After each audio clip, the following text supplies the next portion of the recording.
В NetSolar, освен за изграждане на фотоволтаични системи и батерии, можем да ви бъдем полезни и с доста строителни машини. Имаме така доста богат парк. За съжаление не мога да ви го покажа всичките, защото някои от машините са на работа. Но имаме багери големи, имаме малки багери, след малко ще ви покажа. Комбиниран багер, това е чук, челен товарач.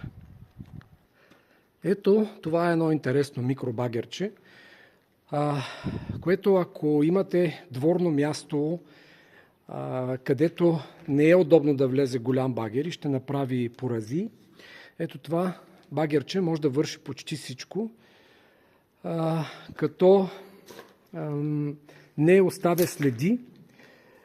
Това е булдозер, който коси.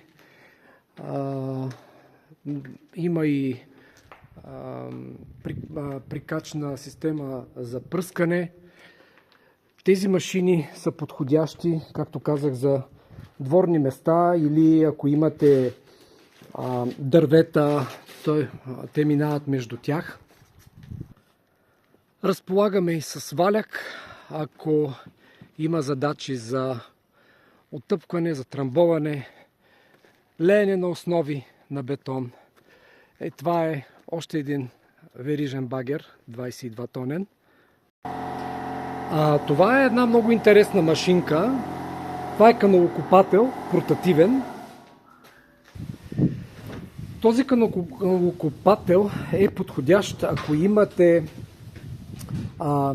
дворно място, където не искате да вкарвате багер.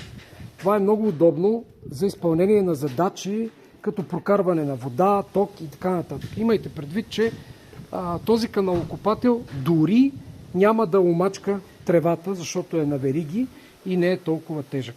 Като цяло разполагаме с голям набор и от каналокопатели, които обаче няма как да ви покажа в момента, тъй като са на обект. Така че, ако можем с нещо да сме ви полезни, пишете ни или направо на телефон или имейл.